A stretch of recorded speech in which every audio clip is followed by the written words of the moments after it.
everyone. Thanks for joining us on Facebook Live. I'm Jessie Chen, the founder of Immigrants Shine. Today we have Klara Pelcl. She lives in the East Bay and works as a design research manager in San Francisco. Hi, Klara. Thanks for joining. How are you doing? Hi. Hi there. Doing well. How are you? Good, good. We are very much looking forward to hearing your immigrant success stories as a research manager living in the US. Would you like to do a quick introduction of yourself? Sure. So, as you said, my name is Klara, and I actually moved to San Francisco 7 years ago with my husband. We lived in San Francisco just for 1 month, then we moved to the East Bay and been here ever since. And we're both originally from Slovenia, and what actually moved us was his job. So his company was opening an office in San Francisco, and that's what kind of got us to move here. Okay. Would you mind talking about your immigrant experience? What visa were you on? Did you have any difficulty to get a job in the beginning? Yeah, it's an interesting story. So, as I mentioned before, his job moved us, and so that meant he was on a work visa, which is called an L1 visa. And as his spouse, I got an L2 visa, is what it's called, and that actually allowed me to work in the US. But for that, I actually needed to have an EAD, which is pretty much a paper that authorizes you to work for any employer, but you need to apply for that. And so it was a bit of a learning for me to get that permit. So Mhm. actually, maybe that was actually the most difficult part of to actually be able to get a job. So of course, I applied very soon after we got here for the EAD, and unfortunately I wasn't super familiar with the process and all the paperwork that goes into that, and I missed some paper. Still not sure to this day what it was, but unfortunately I got it declined the first time. So we quickly learned that it's not that simple, and the process actually takes, after one application, takes about 3 months. And so because I needed to reapply and make sure I had all the Mhm. things in place, it actually took about 6 months or even more, I think, before I was able to even get that permit that I was able to then apply for any sort of work. So I had a bit of time to reflect and learn about the system, as well as also about the different kind of things that I wanted to do during that time. Cool. So you mentioned it was actually your husband's job that moved you both to the US. Did you actually want to move to the US? That was just a follow-up question. And given all that difficulties you went through to get a job, is the American dream what you thought it would be? That's a really good question. I never thought of it as American dream per se. So I can't say I always wanted to move to the US. That would be unfair. But I certainly always, wanted to move somewhere abroad, and I always thought about like what it would look like if I lived somewhere else, and how I would potentially be able to have even more opportunities to build a career and things like this. So when the opportunity came, certainly it wasn't something that I would shy away from. So it was definitely something I was interested in. And when my husband mentioned that to me, I remember to this day it was really interesting because he always wanted to move abroad as well. And so I remember when he was saying, well, my plan is to move abroad. And my first question was, with me or not? And then the second question was, to an English speaking country or not? Because for me, it was fairly simple because I was studied English since I was 9. And then even in college, I studied translation Mm. and pedagogy. So like double major. And so I was really keen on going somewhere where I really already speak the language. Um, so yeah, and moving for me was not that big of a deal because I moved over 20 times even before we actually made the move to the US. Those 20 times were all 20 plus times were all in Slovenia though, so that was a little bit different.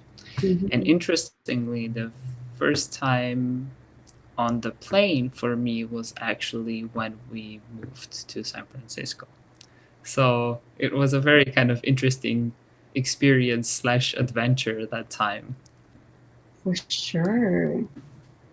Thanks for sharing the Mhm. stories. Yeah, Yeah. sure. Yeah, to add on the your first 6 months while waiting for the EAD card doesn't sound fun at all to me, and I'm sure it was very rough, but I'm glad you took that as a chance to learn more about user experience. And based on the story you just told, it sounds like you moved around quite a bit and went through many challenges. What would you say is your biggest strength as an immigrant? Yeah, for sure. Glad for asking. So it's I think it would be resilience probably. Just, kind of I joke around sometimes that I'm extremely optimistic, especially when I'm having a hard time. I try to just remind myself where I came from and the challenges I've been through in the past Mhm. already and what I've been already able to overcome. And so I feel like it's always good to kind of count your blessings when you're having a hard time and just remind yourself of how strong you already are. And it's quite likely that you've been through worse before. And, at that time, you realize that you can pretty much, you know, you'll get over that. This too shall pass. And you can muster the courage to kind of get over any hurdle that's in your way.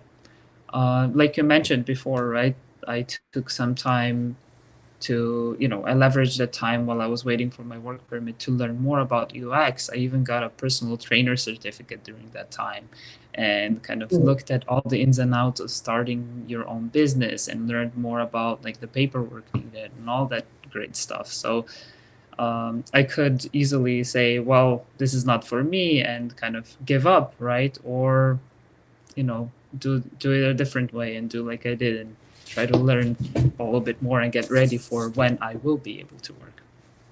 Did you ever feel like you wanted to give up at some point? Uh, Not really. It's just not something that's in my kind of mindset. I tend to, when things get tough, I tend to be even more motivated to get Hmm. through it. That's great. So it was more like, oh, okay, it's a challenge. Let's get it. Let's have at it. Of Yeah. course, it wasn't easy. I wasn't like super happy about it at all times. Of course, you get frustrated, but I think it's just, thinking about it as something that will help you learn and grow and be even better Hmm. from whatever perspective you can take it is really helpful. Right. And hey, I really want to echo the resilience part as I very much resonate you on that. I think we should be mindful of things that we have already accomplished and use that mindset as a motivation to overcome the new challenges, as you mentioned. And speaking of challenges, what are some challenges you have faced living in the US as an immigrant?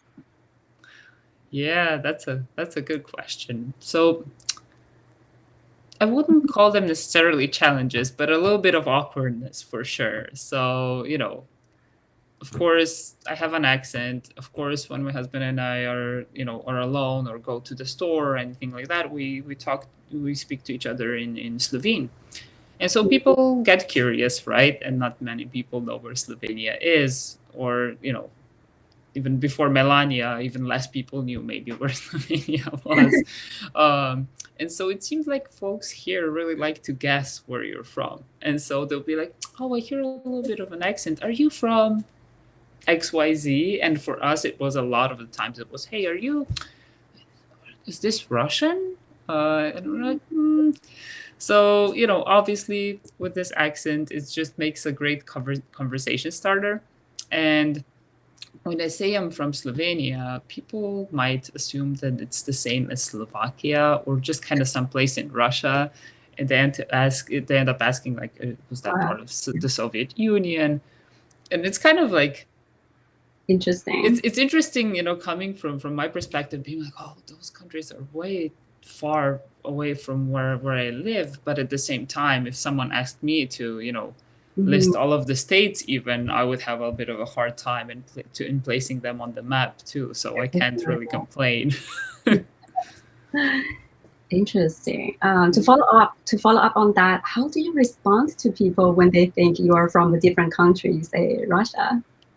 Yeah, so I mean, I first always, I tend to not think of it as a bad thing. It really shows that they're curious and they're trying to really guess. And a lot of the people have been like everyone has been pretty much really respectful and curious. So I first really recognized that, why they might think that I'm from Russia. And I actually oftentimes explain that, yeah, it's kind of close in terms of language because it all comes from a Slavic kind of language root. And it's the same origin as Russian. But I then explained that Russia is quite far away from Slovenia. It's actually about 3,500 miles away. So it's kind of far. And then, and I've never been there, but I'd love to at some point. And then I tell people about the country I come from, what Slovenia kind of stands for, what it looks like. Sometimes I'll show them on the map if they get really curious, and show some of the picture of what the place looks like. So it always turns out to be a fun conversation at the end. I do remember a moment when someone asked me if we had internet in Slovenia, which was kind of funny because I actually had really great internet back there. It's actually not that great here because we had fiber optics to the house, which was pretty good. But yeah. Yeah, people have a lot of curiosity, and that's the good part. Yeah. I'm glad it always turned out to be a fun conversation at the end, at least, and no hard feelings, right? Yeah. So you mentioned that your accent is a conversation starter for many people. How do you react to that? Does that bother you to think you have an accent? Yeah, I mean, it's not like I don't know I have an accent, obviously. And I used to feel really bad when people pointed it out because that, to me meant that my English is not great, even though I've been learning it for such a long time. And, having studied it in college and being a translator and even working as an interpreter and as an ESL teacher, I was like, oh, I have so much more work to do. But really used to be super self-conscious about it, and I still catch myself correcting myself when I make grammar mistakes as I speak, but I've been a bit less worried about it lately for the last couple of years. So it's just kind of thinking a little bit more about what's really important, how much does it really matter, and being in this area here, I think with so much diversity, you hear so many different accents, and people here are so welcoming and so supportive that it's actually that you start seeing it as a strength almost. But certainly, at work, right, I still sometimes feel a little bit self-conscious, plus now with wearing braces, that's not helping at all, and so I'm even harder to be so it's even harder to understand me, and that just adds to complexity in communication sometimes. And because obviously, English is my second language, sometimes it takes me longer to make a point and I struggle to find the right word and then I try to describe it and it takes me so much longer to say what I want to say. Where in Slovene, I wouldn't be as talkative, maybe, as I have to be in English to make a point. Yeah. So, I feel like it's certainly a process to come to terms with it. Do you feel like you have been perceived as more outspoken because of that? Oh, yeah. So I think that's another one, which is, sometimes, and that might speak a little bit to the culture, but I think sometimes finding the right word and having to describe it, I don't take too much time of how I'm going to frame a sentence. It's more about what I'm trying to say. And so I tend to be more direct in general as well. But yes, I have been perceived as more kind of outspoken and direct and direct. Yeah, I really have to say I resonate with you on this one as well. I'm also an outspoken person, as colleagues describe me as fearless at work. But now I guess at least I know why, probably also because of the limited choices of words that I can use to communicate. Now that you mentioned cultural difference, what is the culture like in Slovenia? Are people very direct in general? Is that the major difference between the US and Slovenia? Yeah, I mean, it's hard to say for the whole US, but I would say at least in California, people tend to be very um, cautious a little bit on like how they frame things and what they say and how they give feedback, especially in the Mm-hmm. workplace, right?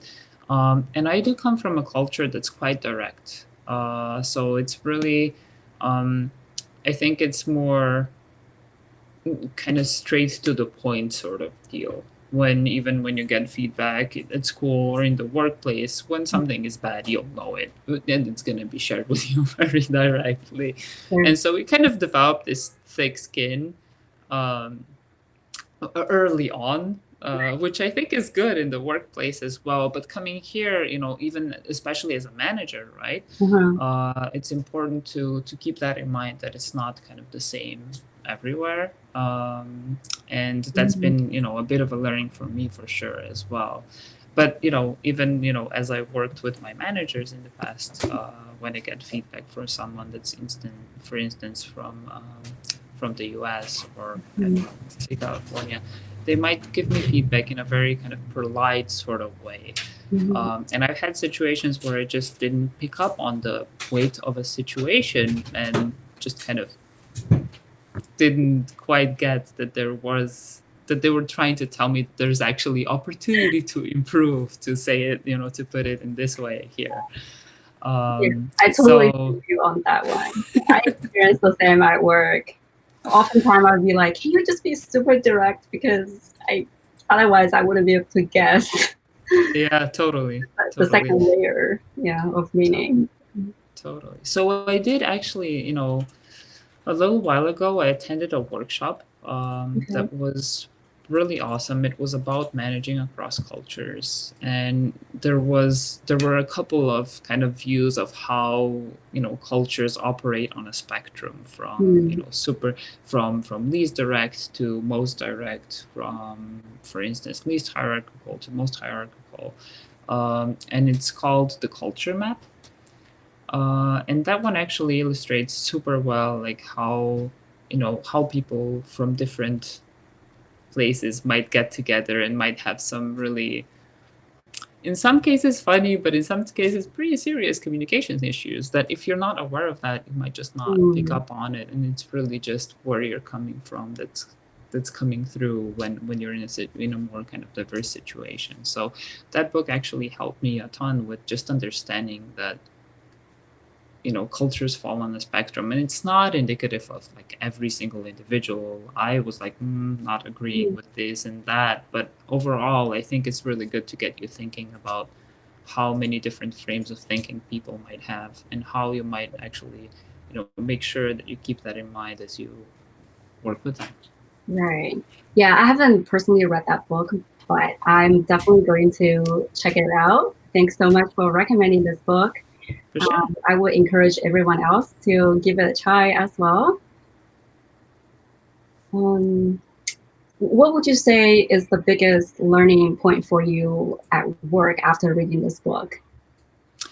I think for sure it's actually it is the feedback portion a little bit, Mm. and it is the decision making too, right? So, if you look at the spectrum there in the book for decision making, Mm. um, I don't remember exactly what it looks like, but I can kind of like Oh, see it in my head. yeah. It's about, for instance, with the feedback, right? Europe, some of the European countries, and I tend to believe Slovenia falls under the more direct ones, and you could Mhm. see US actually in the more indirect section. And when it comes to kind of making decisions, there might be a more collaborative way of kind of the process to get to a decision, but then there's only one person that actually makes that decision at the end Mm. of the day. So I remember in the workshop where this book was referenced, the whole group was kind of discussing about how it actually, Mm. in the US, how it feels like, yes, you're collaborative in making decisions, everyone's asking your opinion, but then decision is made and you might not see that connection to oh, this is what I was asked about, I contributed to this. Mm, Someone will just kind of make that decision. mm, Whereas if it's more of if the country is more towards really collaborative decision making, it will actually, the decision won't be made until the majority kind of agrees with one mhm. or the other thing, right? Yeah, Which might not be the case yeah, in this environment as much, right? Again, generalizing a lot, it might not be right. the same for everyone. Hmm.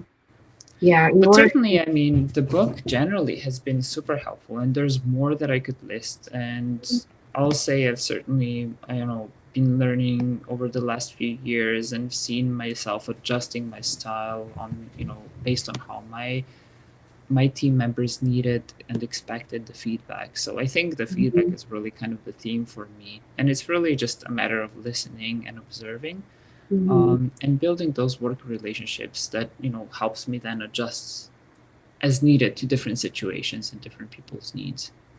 Right. So I would assume that's what you did at work, right? Like as a manager, I would assume you need to adjust your communication style for your direct reports to make sure you don't hurt their feelings while giving constructive feedback. Yeah, and that it's not personal. I think that's the thing that for me it's really easy to not take feedback personally, especially in a workplace. But I think it's not. Of course, it's not the same for everyone, right? Mm-hmm. Right. Yeah, for sure. I love your stories because I resonate with almost every single one. Now that you've lived in the US for 7 years, you've been in both an individual contributor role and a manager role. Does your immigrant experience make you a better suit for a manager role, you think? That's a that's a really good question, and I think it's really more about what do you want to do with your career? What do you Mm, really strive for as a person, and what matters to you as you grow in your career? So I wouldn't say like, oh, if you're an immigrant, you're better suited for a manager than an IC. Definitely not. But I think there are some things that being an immigrant helps you in any case. mhm, And some may be more kind of specifically helpful for leadership. mhm, So I think what I like to believe is going through the adventure of immigrating to a new country, living in a place where your language is not necessarily your mother tongue. Um, it does give you a broad perspective, and it gives you a maybe deeper appreciation for the importance of diversity because you know you're in those shoes, I guess. um, right. and and definitely going through the challenges as an immigrant, right? Like I mentioned before, all the paperwork and all the trying to understand the cultural context you're in and adjusting gives you some extra resilience and strength that actually comes handy when you're kind of handling some challenges as a leader as well. But Mhm. I feel like these things also apply to IC work, to individual contributor work just as much. Okay. Yeah, for sure. I totally agree with you on that. That was a great answer, and I hope more immigrants recognize their superpower, whether or not that's resilience, having a broader perspective, or something else unique. Let's switch gears and talk about your profession. So, in college, you actually did translation studies, totally different from what you are doing now. And when you came to the US, you were just getting into UX. Your first job as a UX researcher was contracting with Google. Then you took a full time job at Zap Labs, stayed there for 4 years, where you were promoted to a senior UX researcher, then a researcher manager, and now a design research manager at eBay. Can you talk about your career journey? What does that journey look like? That's a really good question, and thank you for summarizing this for me. I think, as mentioned, I really always loved working with people and learning about what motivates them and why they think and act the way they do, and also just helping them in any way I could, which varied wildly based on the roles I've had. So, um, a couple of times when I was kind of considering my career choices, people would always ask me, what do you want to do? And as cheesy and silly as it sounds, I wanted to help people, which is very vague. But that means you can do a lot of different things, I guess. Mm-hmm. Um, so, getting to UX research was really a windy road for me. Like you mentioned, I studied translation and pedagogy in Mm-hmm. psychology, and I thought I'd work either in education and or as a translator or interpreter, with occasionally having an idea of just leaving everything behind and moving to Australia while I was in college.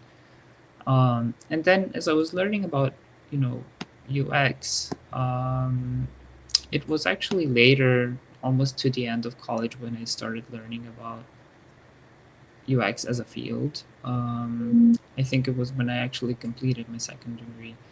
I started reading books and taking courses, and I saw a lot of connections to observing, learning about people, helping them in different ways, right? More from the experience perspective, but still the theme was the same. So learned a bunch, connected to professionals in the field, and then I took quite a few different UX gigs, even co-founded a startup at some point, then had a brief venture into coding and making my own video game because I was like, oh, maybe I should be a developer. Should Super definitely cool. not be a developer. Hopefully, I'm not saying this in 10 years from now, I'm going to find myself coding, but I think for now, definitely not my plan. Okay. But then really a big breakthrough was in 2015, like you mentioned, when I got this contract position through a recruiting agency as a UX researcher. So that was the first UX research specific job, because before it was always like, yes, you do research, but also a lot of different things. And I remember being so excited just seeing that position, because to me, research was always the fun part of UX, and everything else was like, oh, I have to frame. I'm not a visual designer, and it was always like, and this was like, seriously, you're gonna pay me to only do the fun part? That's amazing. And so, I got that contract, and that turned out to be two projects that I worked at a research lab for Google. Mm-hmm. And after completing that, I certainly got an even bigger appreciation for research as a field. And Mm-hmm. I was again kind of at a crossroads, contemplating what I wanted to do. I had an opportunity to potentially become even a co founder of a different startup, or maybe continuing on the research track. So I took that research track and joined Zap Labs, where you and I met also, Right. and I feel like that was one of the best decisions I've ever made, career-wise, because I knew at the time that I was interviewing that I was going to join a team of awesome people, yourself included, Jesse, Thank you. and it was really amazing times. I really, I joined as a first researcher, which gave me an amazing opportunity to start the practice from scratch, Mm-hmm. learn a ton as I went about it, build my own team, which with just amazing researchers that I still admire and I'm in contact with today. Right. And I think that journey with Zap Labs really gave me so much opportunity for growth at a really fast pace. And I think I wouldn't be able to do it if I wasn't surrounded by really amazing leaders that decided to trust me, and a team that decided to support me and trust me as well. So that was Mm-hmm. really, really awesome. So then the journey with Zap Labs unfortunately ended last year, with actually me taking a director of product role for a minute. Right. But then moving to eBay, where since August last year, I work as a research manager now. Mm-hmm. Awesome. Thanks so much for sharing your career journey with us. And to add on that, I'm also very grateful to have worked at Zap Labs, where I met you and a group of other amazing people. And that was like 4 or 5 years ago, right? What a fun time. I do Yeah. miss it. What advice would you give to people who are looking into the UX research field? What are something you wish you could have done better and that can help them to accelerate the learning process?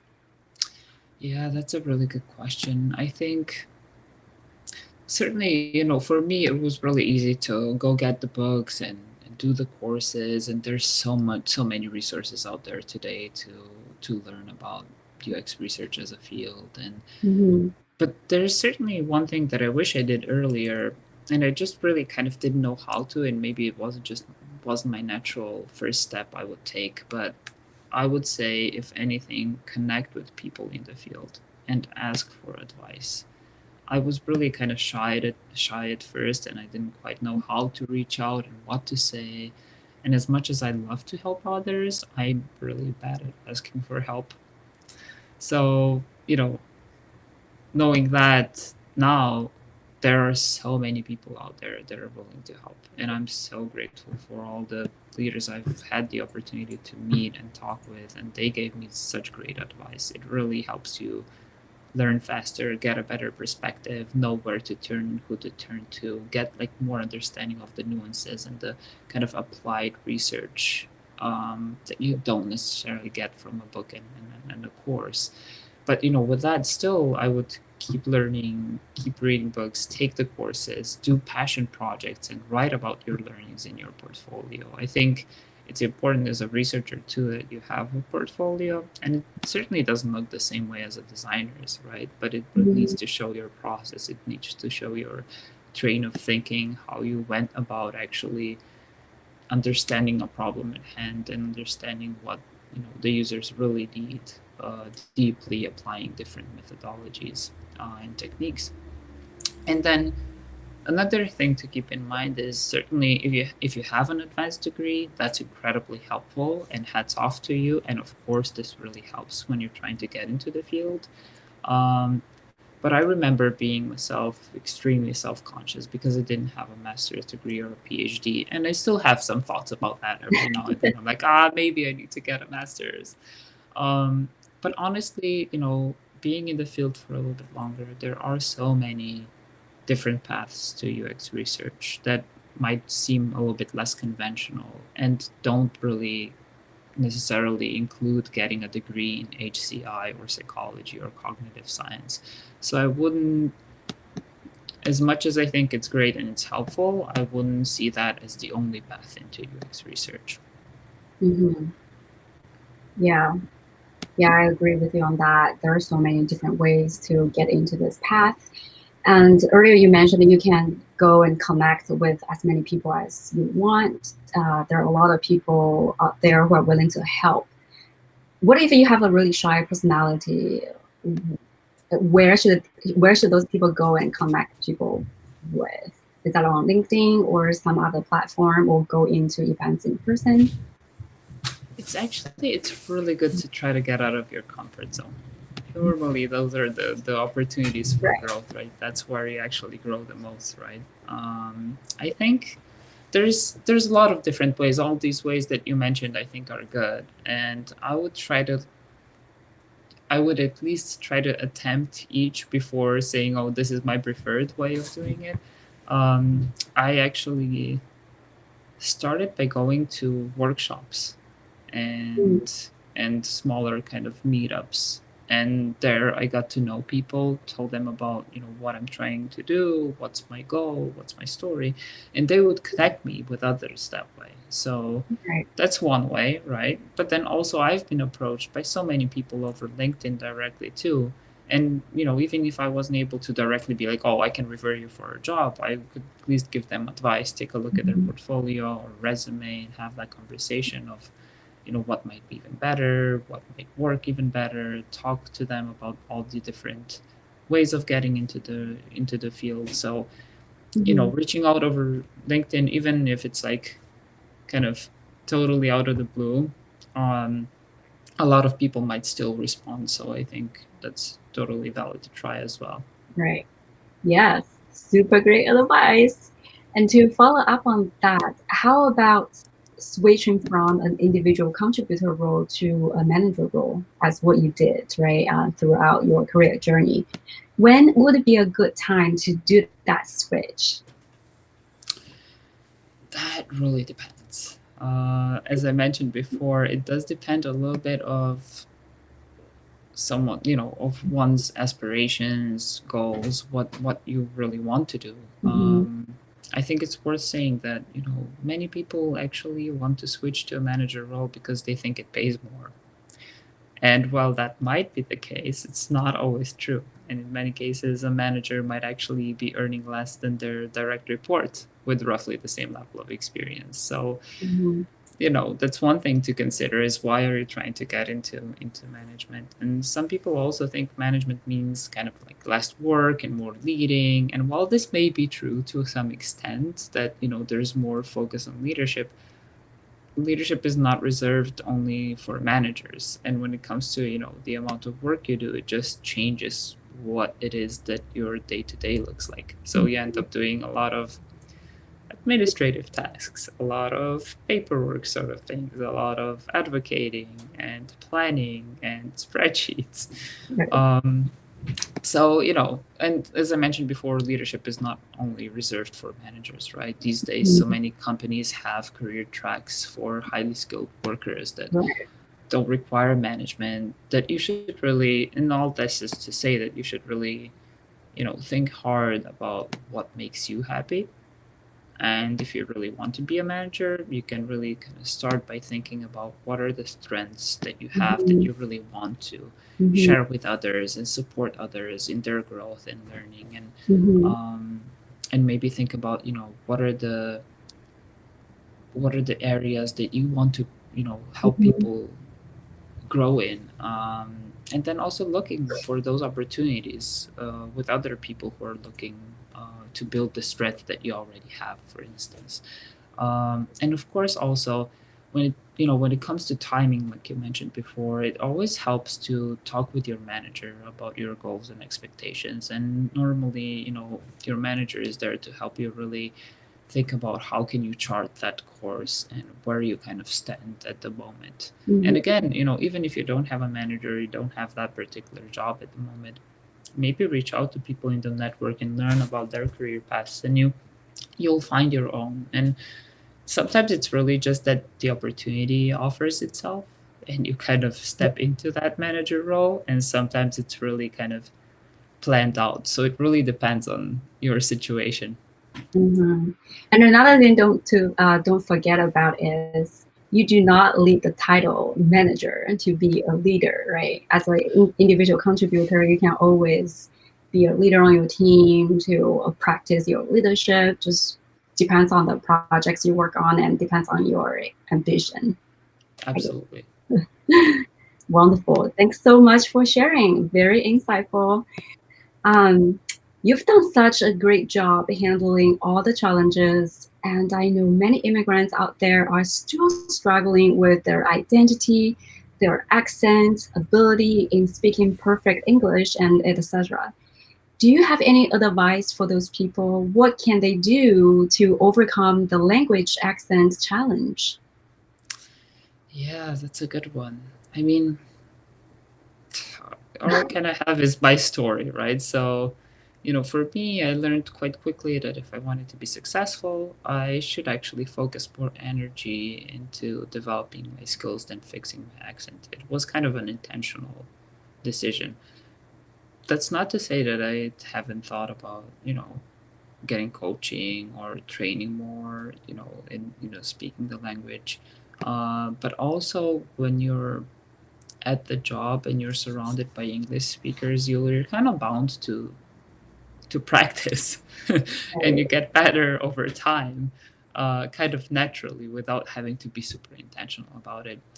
And when you think about it, kind of having an accent means that you speak at least two languages, if not more. And I've had a couple of leaders remind me of that being actually an advantage. Hmm. And there are actually many sources out there citing like plenty of strengths of those that speak multiple languages have. Some of them that they list are having better memory, problem solving, critical thinking skills. Mhm. They say it helps you with concentration. They say it helps with the ability to multitask, which I really have. But also that you have better listening skills. So of course it's For hard sure, to, for sure. yeah, Mm.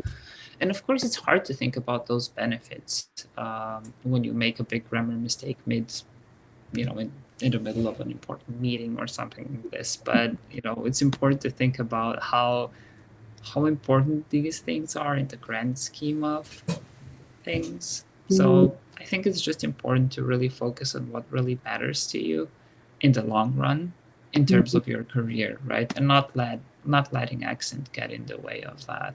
mm, And I have to say, I've been really fortunate to work in teams and with leaders that help me recognize speaking a different language as a strength and having that accent being just like kind of a little badge saying, hey, I speak multiple languages and I'm cool because of that. right. That is an advantage, right? Instead Yeah. of thinking that as a weakness, Yeah. turn that into your superpower and make yourself proud of what you like the multiple languages you can say. Yeah, this is super great. Thanks so much. I love it. Yeah, thank you so much for all the wonderful insight and advice you shared today. I'm really glad we got to reconnect and got an opportunity to chat about your stories. Yeah, same here. Thank you. It's a Yeah, pleasure.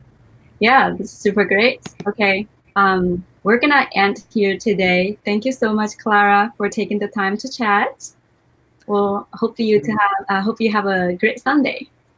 Thank you, you too. And thank you for having me. Yeah, of course. Bye, everyone. Bye.